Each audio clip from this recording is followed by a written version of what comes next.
I had it all figured out. Knew which road I would go down. Thought I could do it all on my own. But then you came around. When fate has its way and things fall into place, all the plans you made don't make sense anymore. Honey, I am sure that love was a good detour. That love was a good detour. Well, I had the mountains on my mind, but I was supposed to find someone to share these moments with, someone to share. Bonjour, nous nous retrouvons pour la première quinzaine d'août. Alors j'ai fait une pause volontaire dans les réseaux sociaux, tout simplement parce que je recevais ma petite fille et je souhaitais en profiter au maximum puisque je la vois assez rarement. Alors j'ai néanmoins filmé quelques moments que je vais partager avec vous et j'espère que vous allez vraiment avoir beaucoup de plaisir à visionner ce vlog, je l'espère en tout cas.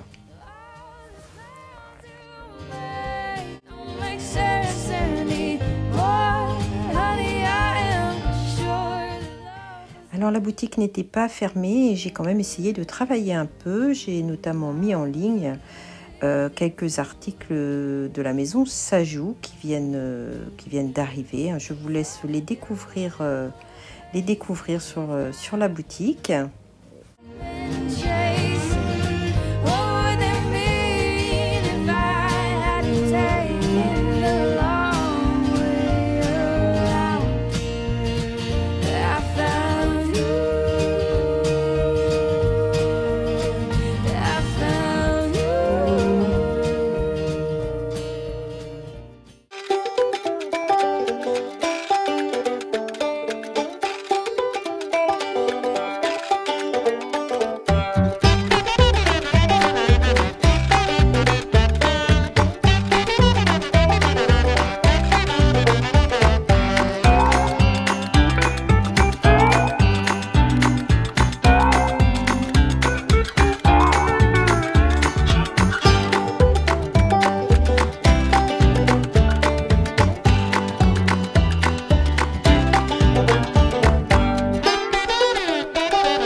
Et finir par une glace maison pour une petite fille qui souffre également d'allergie.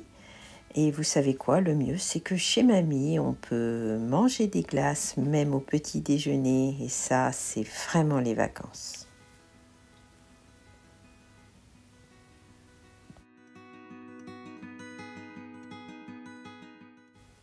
Nous commençons à récolter plusieurs variétés de pommes, notamment les reines des rainettes sont mûres, donc j'ai commencé à les ramasser. Certaines poires également sont mûres.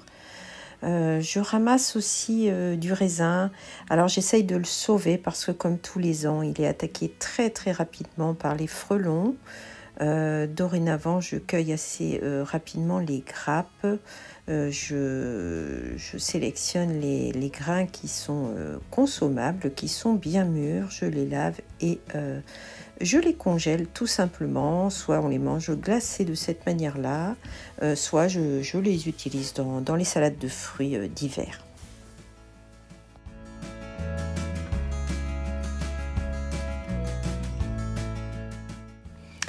Ma belle-fille souhaitait s'initier à la couture, donc nous avons pris le temps de faire quelques projets ensemble. Ça a été vraiment des moments très agréables.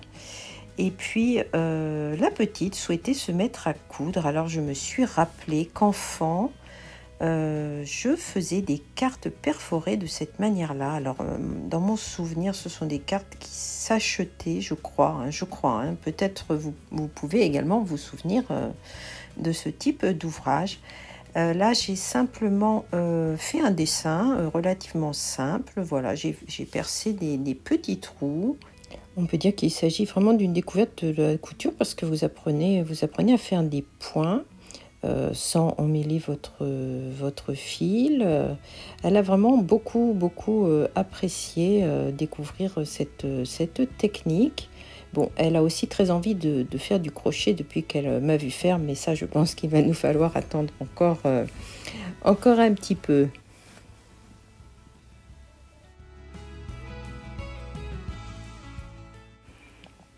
Elle a souhaité ensuite colorier sa création. Le but, c'était de l'envoyer à l'une de ses amies.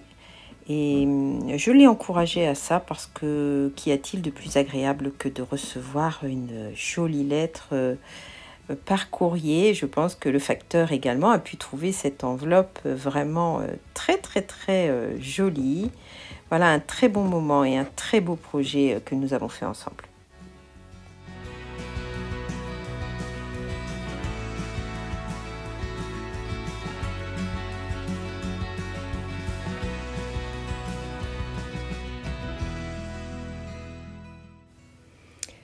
En nous promenant, nous avons vu de nombreuses terrasses de culture. Alors c'est quelque chose sur lequel je reviendrai à l'occasion, puisque c'est un mode de culture traditionnel en Cévennes, mais même s'il n'est plus utilisé pour des raisons de praticité, pour des raisons de rendement. Mais certaines cultures en terrasse perdurent quand même et certaines terrasses sont également rénovées. C'était le cas ici. Voilà, je vous laisse admirer ce que l'on appelle les rochers d'Anduze ou la porte des Cévennes, tout droit au fond. Alors, si vous êtes très observateur, vous apercevez le château de Tornac, mais tout droit derrière, eh bien, c'est la Méditerranée.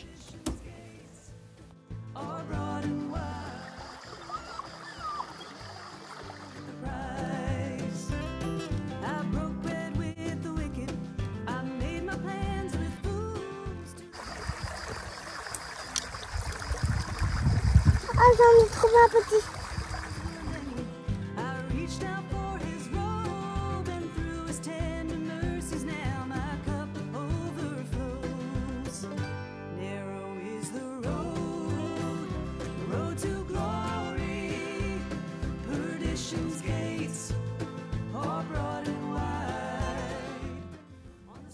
Alors le niveau des rivières, enfin de la rivière là, mais des autres c'est pareil, était extrêmement bas.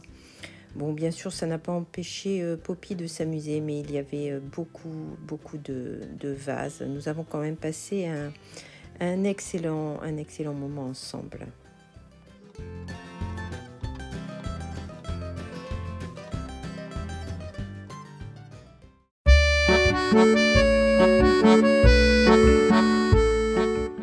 Direction le train à vapeur des Cévennes pour une balade au joli parfum de nostalgie. C'est parti!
c'est le moment de faire le plein d'eau pour repartir dans le sens inverse. La locomotive consomme environ 100 litres d'eau au kilomètre.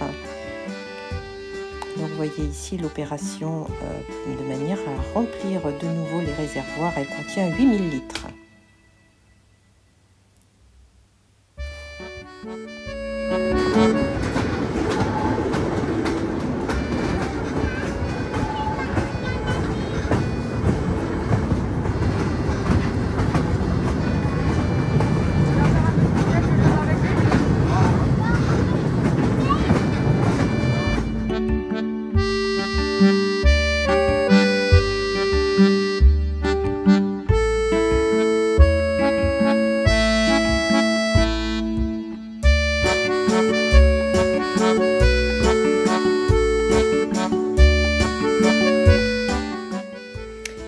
Un voyage dans le passé, du temps où l'on savait prendre le temps de voyager. C'est toujours un immense plaisir que d'avoir l'occasion de faire ce trajet. Évidemment, il y a les petits inconvénients du train à vapeur, les petites escarbilles dans les yeux, ou le fait que l'on se retrouve un petit peu noir de suie ou mouillé à l'occasion. Mais c'est toujours un immense plaisir que de prendre ce petit train.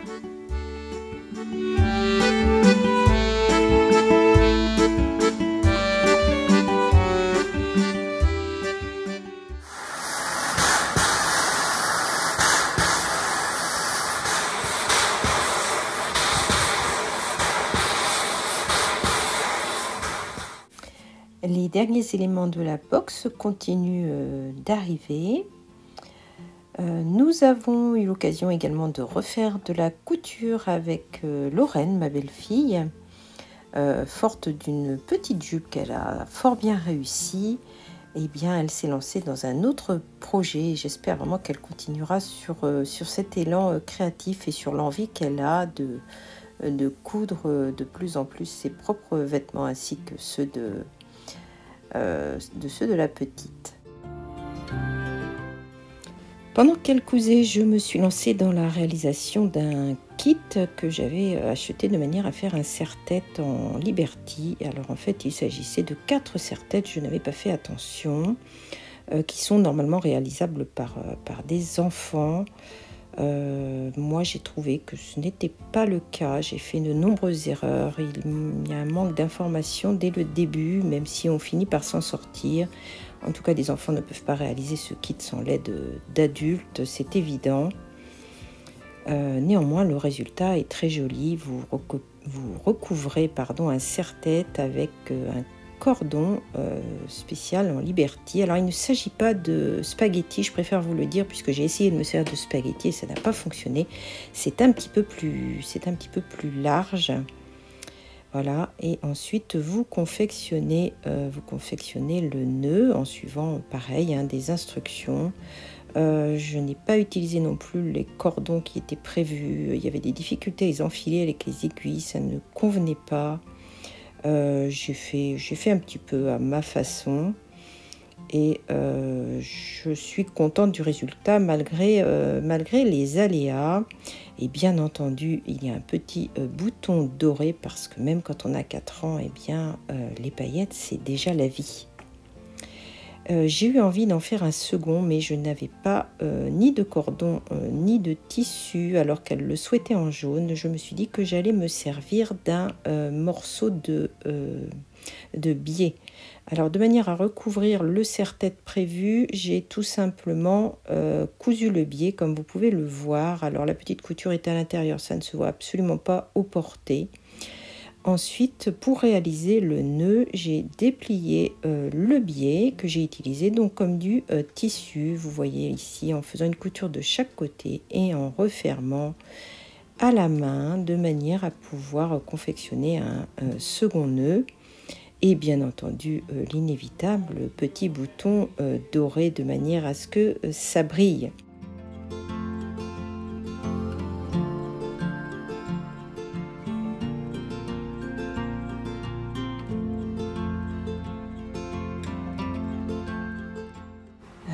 Contrairement aux apparences, je n'ai pas avancé sur toutes les paires de rideaux que j'avais prévues. Par contre, j'ai cousu toutes les pâtes à la chaîne. Alors j'ai vraiment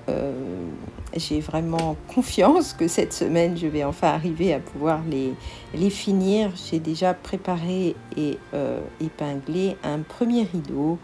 Je pense que maintenant le plus dur étant fait, ces fameux rideaux vont être confectionnés.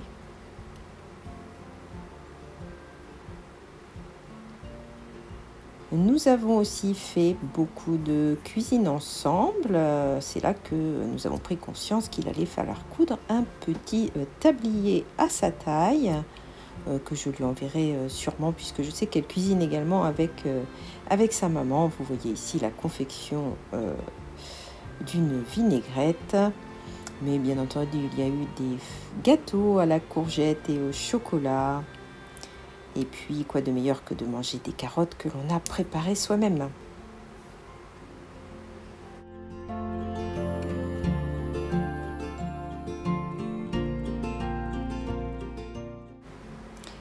J'ai quand même pris le temps de sélectionner quelques Liberty Lazenby. Alors, ce ne sont pas ceux que je vous montre ici, tout simplement parce que je préfère ménager un effet de surprise.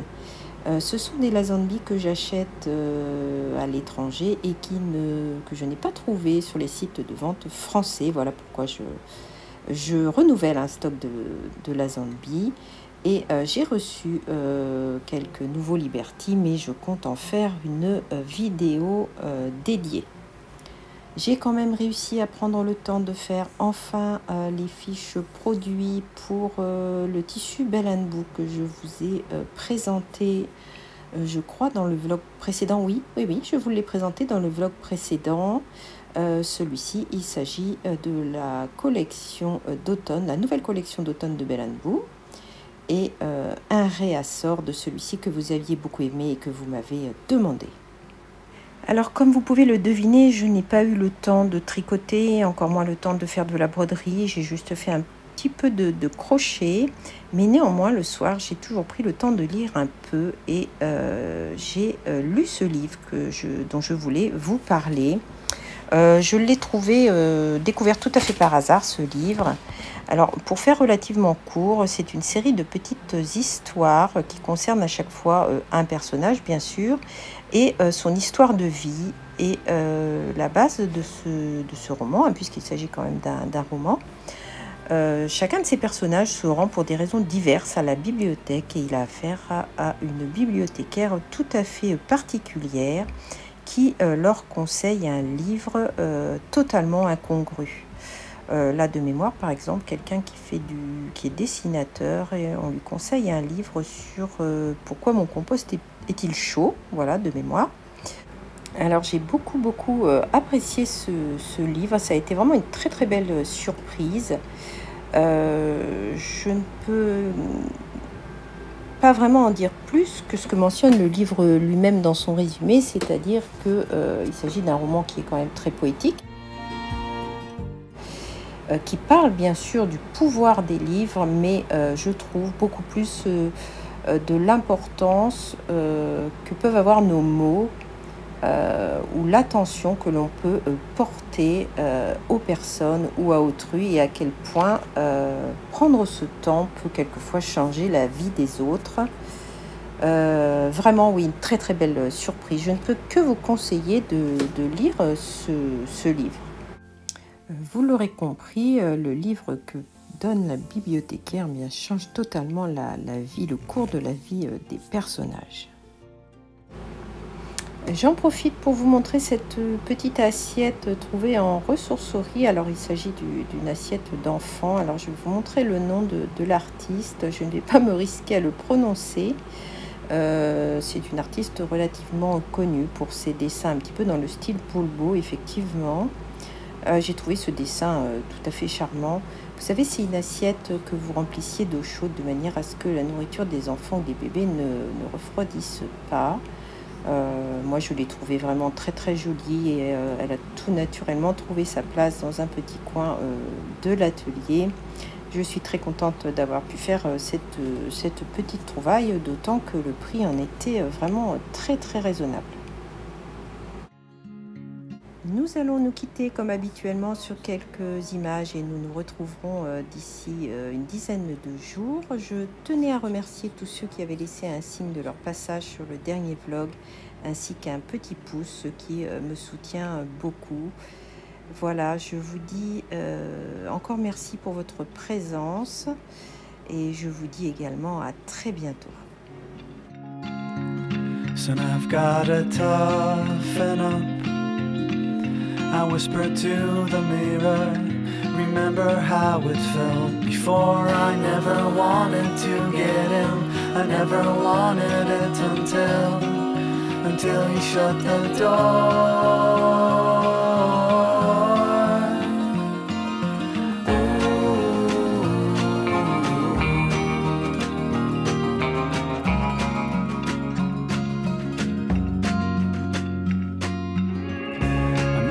Mostly all the time. I think I made a big mistake to let you go, 'cause I'm getting lonely by the day, and days are passing faster ever since you've gone away. Soon I've gotta toughen up. I whispered to the mirror, remember how it felt before. I never wanted to get in, I never wanted it until you shut the door.